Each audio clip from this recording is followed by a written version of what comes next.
How many of you love to get returns? Raise your hand. No one likes it. Are you in this for the long run or just for a week? If you're in here for a week, you're really going to hate returns. And sure enough, if you're a short-termer and you think, I just have to sell about 5 items, I just need to make a little extra money to do something, and then I'm done with eBay, probably all 5 are going to be returned. I mean, that's the way my universe works. But when it comes to eBay, I'm in this for the long haul.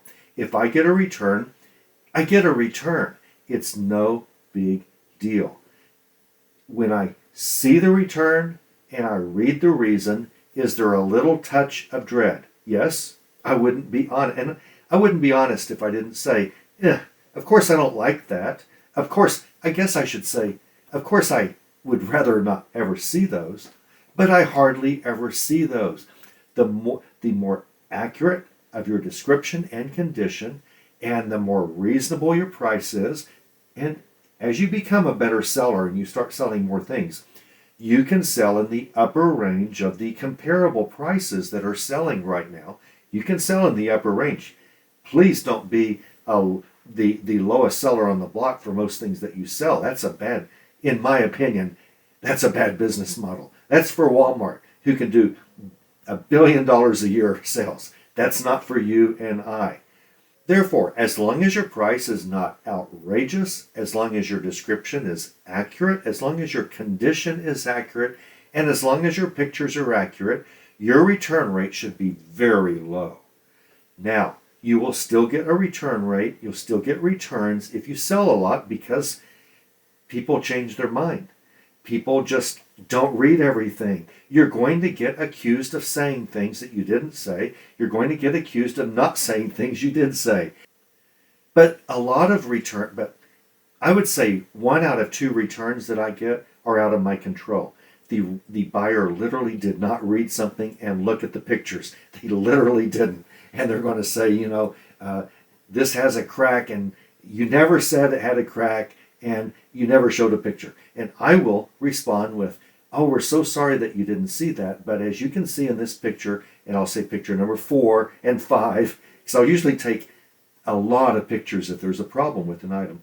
And then I'll say, and as I said in the seller description, as we said in the condition description, the left-hand corner of this has a small crack, but it is not breaking all the way through, and it shouldn't affect any of the use. And then I will say, as I said in the description, and then I repeat whatever I said in the description about the crack, and then I will take a screenshot of the listing.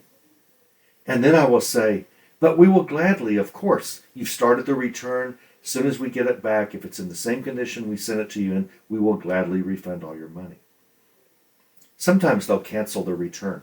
That's a pretty good deal. They'll realize it was their mistake. They should have read it better. That's an honest buyer. Sometimes they just never get around to returning it. Maybe it's a return based on they just didn't want it. And they open a return case and I go, okay. And then I just never get it back. And after a few days, I think it's 14 days. Be careful. It might be 10 days, but whatever it is, eBay counts those as business days. So it's going to be longer than you think. If the return window is 10 days, I don't keep track of it. Someone gets a return, I just move on with life until I get it back. I'm too busy to worry about a return. But really, you should be too. Returns are a minor part of this, but you just have to deal with them. You'll sometimes get return cases that simply don't ever get returned, and eBay will close the case in your favor when that happens, no matter what the reason the buyer said.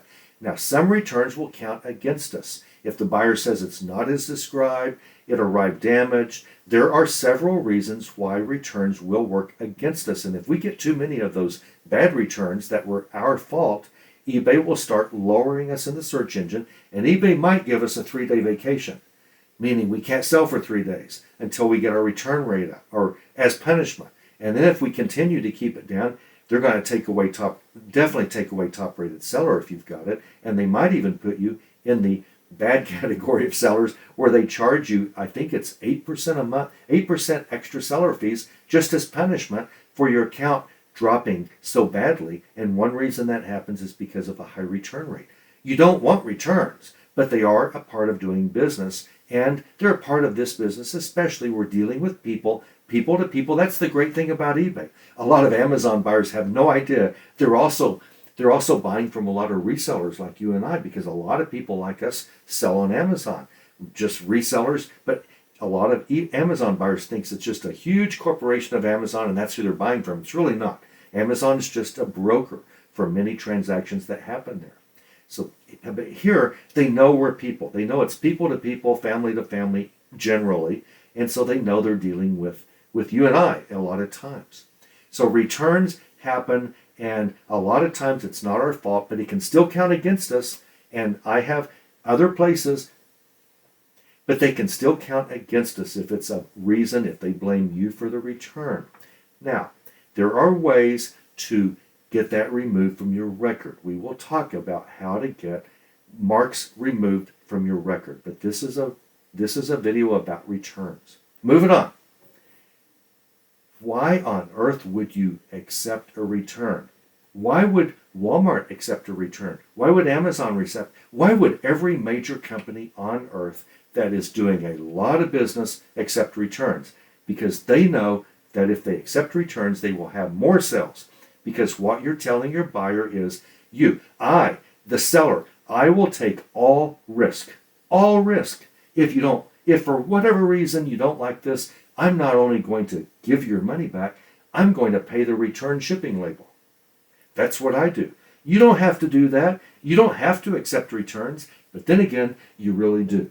If you do not just openly accept all returns, what will happen once in a while is a buyer will not like something and they just want to send it back and they don't want to pay the return shipping and they want their money back. And if you said no returns, they're going to lie. Possibly this happens frequently. They will lie and say it's not as described. They'll put a mark on it where it'd make it harder for you to resell it. They might break it. Who knows what they'll do? Because if you don't accept returns, but the return reason is because you did something wrong, like you didn't ship it properly and it broke, then you have to pay that return and you have to pay that return label. eBay will take that out of your account. So you might as well accept returns. Buyers are far less likely to do that to you. They're far more likely to be honest. You can read all about returns. Just search Google for, or DuckDuckGo, is that what it's called? Google's replacement, DuckDuckGo, whatever search engine you use. You probably use Google, but search for eBay returns, and it will almost for sure bring you up to this help screen on eBay. It tells you all about returns. Where do you do returns? You do it in your business policy, and you will have a set of policies for payments, for returns, and for shipping. If you don't use business policies and you're watching videos from this YouTube channel, you really should be using business policies. If you consider yourself an advanced seller, you're not advanced unless you use business policies. I'll do videos on business policies eventually, sooner than later, but eventually. But there is a set of return policies. Click return and you'll see them. I happen to have 1, 2, 3, 4, 5, but generally I use on this selling account, obviously most over 1,000, I use this return policy. Let's look at it, shall we? This return policy says 60-day seller pays all. Now, I don't have to pay the return. I don't have to accept a 60-day return. I can accept 30 days. Let's go scroll down a bit. I can accept a 30-day return. I can accept 14-day return. I can say, look, buyer, if you return this within a 14-day window, then I will accept your return. I will say if you return it within a 30-day window, if you return it within a 60-day window. I can also say, buyer, you pay the return shipping, but I accept a return within 14 days. Or I could say, you have 60 days and I will pay the return shipping, or any combination of that. The return method, money back, or replacement. If you sell a lot of the same item, you might want to just offer a replacement. But for a lot of us, everything sellers, pretty much money back. And what that will happen as soon as you initiate and approve the return, then eBay, once you get the item and you say, yeah, it was returned properly and it wasn't broken or damaged, then eBay will refund all of their money plus the return shipping. International returns, almost the same. 30 days is the longest you should accept, and also the return shipping should be paid by the buyer. Now, if you use eBay International Shipping, You don't have to worry about this. Most of us use eBay International Shipping. We'll talk about that a lot on this channel.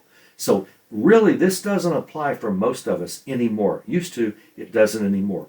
But if you ship internationally and you print your own international labels, you will save your buyers some shipping money, and you will probably get a few more international sales if you do that, but you also take all the risk. And so that is when this applies. Right now, we're not going to talk about international returns. It doesn't really apply. What do? I do 60-day returns and free to the buyer. The buyer gets the money for the shipping label and gets the money back. Now, I find that whenever I get a return, if it's all okay, I just relist it and I will increase the price some, about the cost of the shipping label. So I might increase the price $5 or $6 if I shipped it U.S. ground. I almost always sell it at the higher price pretty soon, and you will find that you do too. Once eBay sees an item in play, as I say, then eBay will give it better search engine love. So if I do a relist of an item that sold and then I got it back, but I relisted it, eBay will say, well, she sold those once, or me. He sold these once. So maybe other people will want it, and they will give it a little search engine love. You'll be surprised at how often a returned item gets sold a second time if you use relist and not sell similar. You'll be surprised. You should do that. eBay has an automatic relist in the return process that you can check and say, yeah, just relist it. You should do that, but you should also increase the price once it gets relisted. $5 or $6, you'll get your return label back, or a lot of it. Now, why do I give them 60 days? It's because eBay doesn't offer a year. If eBay offered a year return policy, I'd give them a year to return the item. Marketers know that the longer the return window, the less likely people are to return something. It goes against what most people would think is logical. The longer you give someone to send something back, the less likely they ever will do it. That's just a marketing truth.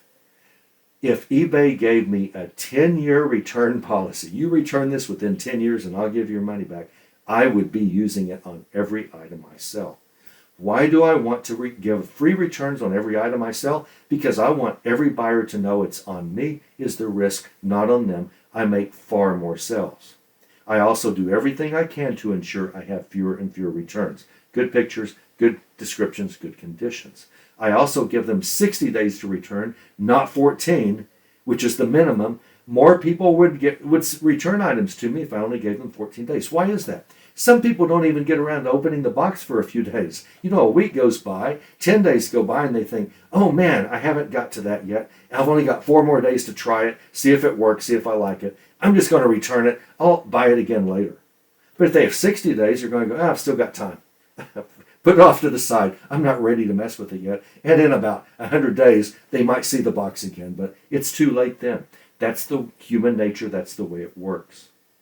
So I want you to give every single item you sell, I don't care if it's a $1,000 item, 60-day return policy, and you pay all return shipping for your domestic returns, not for international, but that doesn't really apply anymore. Now, you will find that you make far more sales and you will have very few returns as long as your pictures and your descriptions are good. This is why your return window is so critical. If eBay ever raises that to 90 days or a year, you be sure and change your business policy. They are less likely to lie and say something's wrong with the item that I did, something I didn't describe, item not as described, INADs we call those. I'm less likely to get an INAD the more permission I give them to return something. And my return rate is far below 1% across all accounts that I sell in. And the same can be said for you if you just do what I say.